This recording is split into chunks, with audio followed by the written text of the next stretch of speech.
Hey everybody, this is Tracy here for another edition of A View from Tracy's Point, and we are here to recap Invite Only Cabo Season 1, Episode 2, which was titled Dancing with the Devil. And I am working hard to get this to you guys on time, but when I tell y'all that this episode was so dang funny, that every time I sat down to watch it over again, so that I could take my notes and everything, I ended up laughing, at the shenanigans that was going on and didn't get to write my notes. So here we are 2 days later and I've got it all down for you.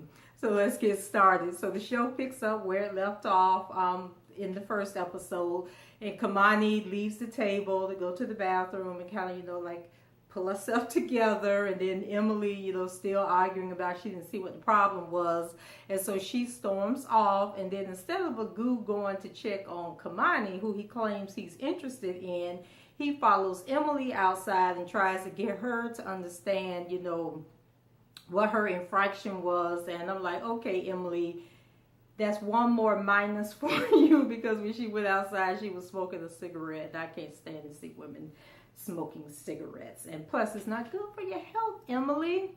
So back at the table, Kamani, she's came back and sat down, and so she's trying the case of Emily, like letting people know all that she has done wrong since she came into that house, and why her sins should not be forgiven, and that they shouldn't give her a pass. When Emily and Agu return, it's a bit awkward, and so Jermaine is like, girl, catch your life.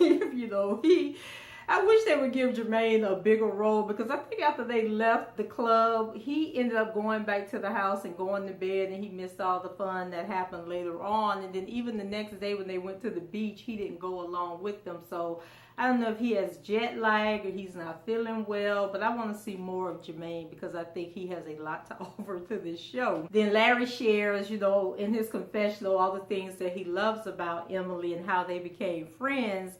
And Emily actually says at the table that she's there for the experience, and it's a growing thing for her, and she wants to get all she can out of it, even though they are treating her like crap. And so Kamani says that she wants to give Emily a chance, but she has to deal with her hygiene issues. And Emily says that she is as sweet as she gets, and Kamani is like, well, that might be the problem. You don't understand. You have a problem. So in her confessional, Kamani is like, girl, we ain't falling for them crocodile tears, because there was a point where Emily did start crying, and Kamani is like, I'm a mother, so I see through them games, and it's not going to work with me. One dynamic that I really love about this show is the scenes when they are in the SUV. And I think I mentioned this in my recap of episode 1.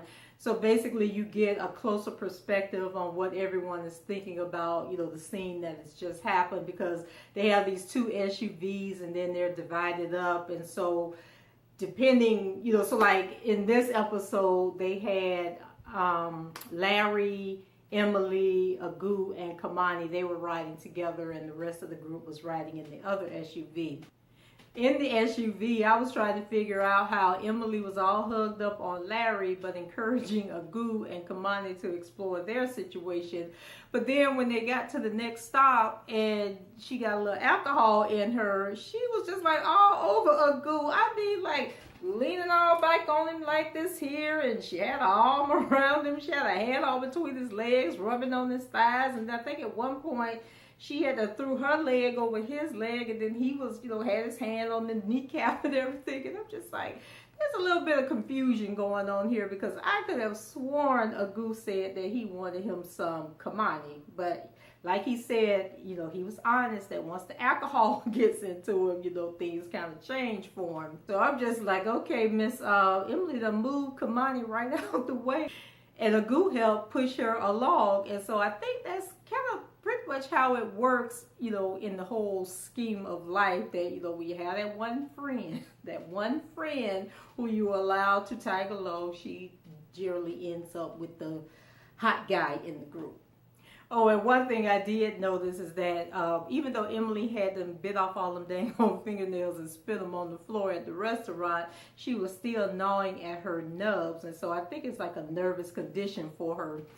When the crew left the club, they had two new additions. I remember one of the girls' name was Shauna, and I can't remember what the other girl name was, but Maliku had picked up two strays that actually turned out to be really down to earth and fit right in with the rest of the crew. And I thought it was nice how respectful he was in asking Larry if it was okay for the two girls to join them. Because, you know, most Negroes would have given them the address and let them roll up unannounced and uninvited to the house. So in the SUV, the topic of Bianca and the man rubbing on her butt came up. Now, Kamani, know good and well that she broke the girl code by running and telling Larry what she saw. Instead, she should have gone over to Bianca and asked Mr. Man why he was feeling all up on her girl. So I posed the question on my Facebook page, and most people thought that it was inappropriate, you know, for a stranger to just walk up and start talking and start touching a woman, because, you know, when a man rests his hand on your upper hip or in the small of your back, that's like a really those are intimate spaces, and that's a very intimate touch, and it really should be reserved, you know, for people that you plan on getting intimate with. But one thing most of us agreed on was that if we were really feeling the guy, that we probably would let him rest his hand there for a second or two. So my question to Miss Bianca was you feeling him or what? Because we need to know. Or was it that, you know, your dress had too much fabric going on and you couldn't feel his hand back there? Because although it was a cute dress, you know, it was like you had a petticoat or something on under it, the way it was flaring out. So let us know, girl, did you like the man, or was it just really as innocent as you said it was? So once they were back in the SUV and headed back to the house, Kamani has Larry's feathers ruffled and questioning his woman's loyalty. And never mind that he had a bunch of women dancing all over him and rubbing all over him, and he was all over them at the club the first night. But, you know, men have a very short memory span, and there's always a double standard when it comes to the woman that they want. And then when they got back to the house, I was like, maybe Larry need to be concerned about Emily, because when her and Bianca were headed upstairs into the rooms, I swear she was rubbing on Bianca's behind. So I'm just like, okay, do Emily go both ways? Now let the games begin, because this is when it all went left. So Emily goes and plops her behind in a goose bed, and he seems to be okay with it. And I'm thinking that Emily, even though she got Joseph back at the house, who's of the paler complexion, that she was fiending for that chocolate drop of goo, because a goo came downstairs to say that he was going to bed, and for them to take the pizza, I think it was a pizza in the oven or something, and to watch out for the pizza. He told Emily to stay in the bed and he'd be right back, but I guess he was gone too long, because she came downstairs and somehow they passed each other. So Agu was on his way back upstairs, but Emily came out by the pool where everybody else was sitting, and she was like, babe, babe, babe. I'm just like, what is wrong with her?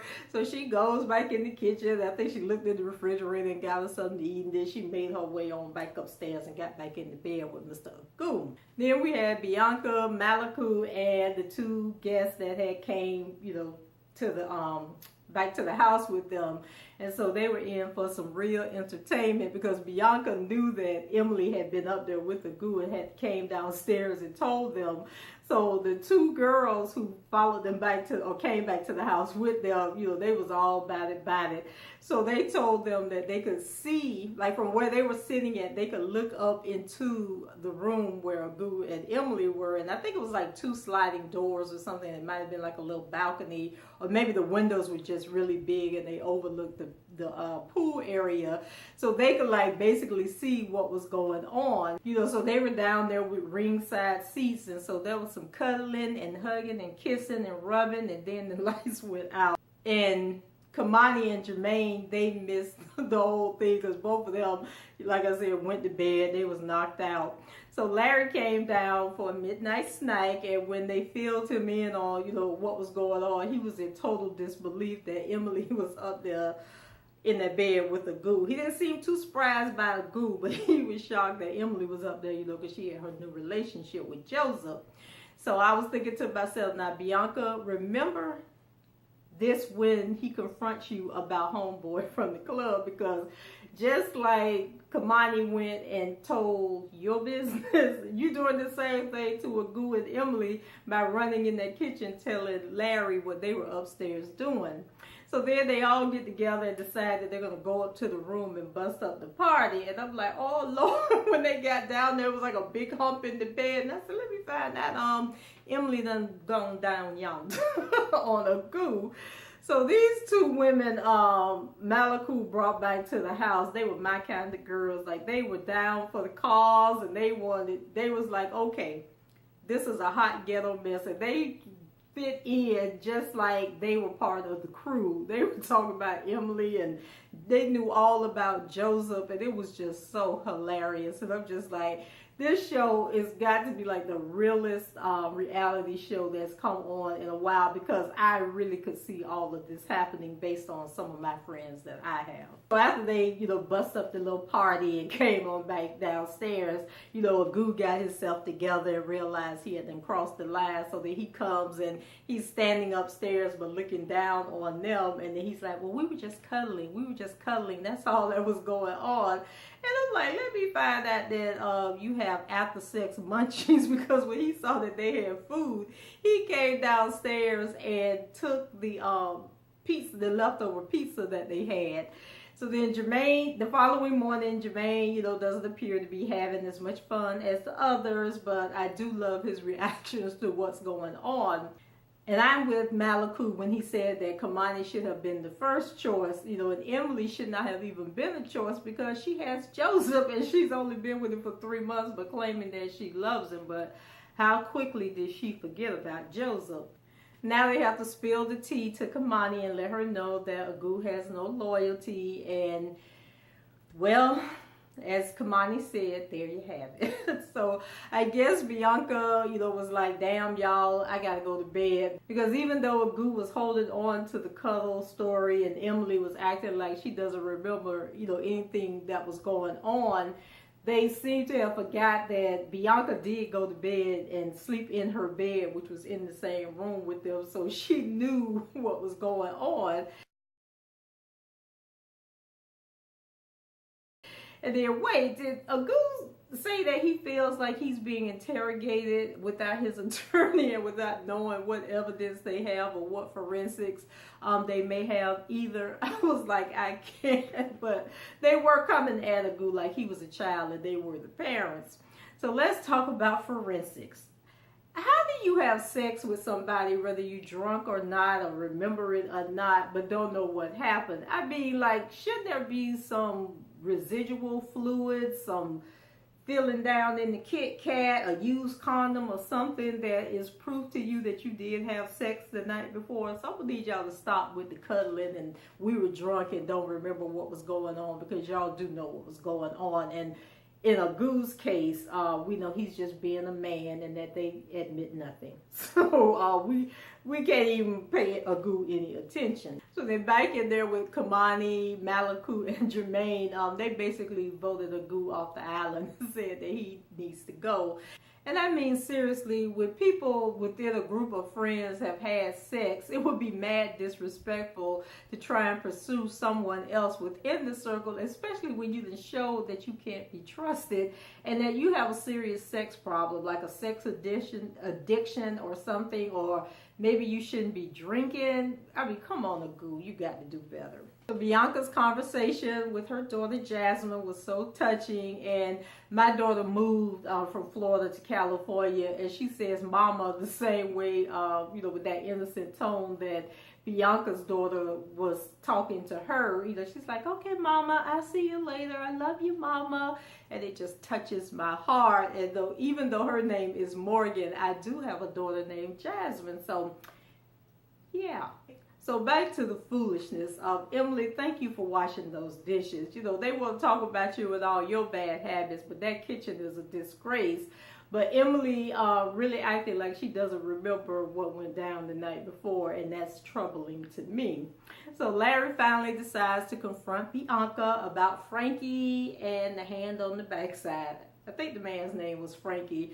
So Bianca vehemently denies anything happened, and then, so she's outraged and upset that, Kamani would break the girl code and that they were just getting to know each other, and now Kamani has messed that up. In her confessional, Bianca was talking about how Larry, kind of uses her to do, to get her all emotionally tied, and then when she gets close to him, he wants to back away. And I'm like, girl, you're old enough to be able to control that situation, because Larry can only do to you what you allow him to do. And then Emily, she co-signed and happy that the focus is off of her and her sexual exploits from the night before. So when Bianca confronted Kamani, it was so awkward because Kamani is the friend in my head whose reads I love, and I'm here to co-sign her mess. But she knows she was wrong for taking that bone back to Larry. So now Bianca is in her feelings, being Debbie Downer and ruining, the beach outing for everybody else. But not before Emily was out there on the rocks and a big wave came and almost washed her out to sea. And she was talking about, I whip my hair back and forth, I whip my hair back and forth. And that wave came. I was like, Lord Jesus.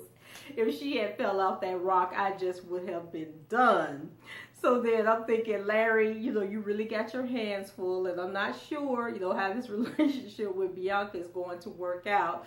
Because if she is this intense after that kiss and just really got y'all almost about to walk down the aisle, after a kiss, what are you going to do when you mess around and unleash the beast? I mean, I'm thinking you really going to have some issues then.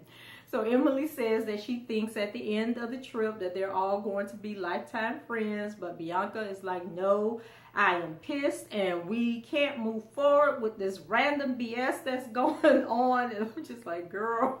So Larry is such a patient man who wants to be positive and uplifting. And I'm wondering if he's the same person that he's portraying on the show in real life, as he is on the show. And I'm wondering if he's the same person in real life as he's portraying on the show, because he could teach men a whole lot about, how to talk to people and just how to relate and relax and release a little bit. So Lord, Bianca, babe, why are you pulling out the tears? I mean, seriously, girl, come on now. Once you reach a certain age and level of maturity, you have to put the tears away and put your big girl panties on. And I think that's what Kamani was trying to tell you when she said that you were acting like a little girl. But Larry paid them tears absolutely no mind, because he said, let me get out this car and go up and take a moment for myself.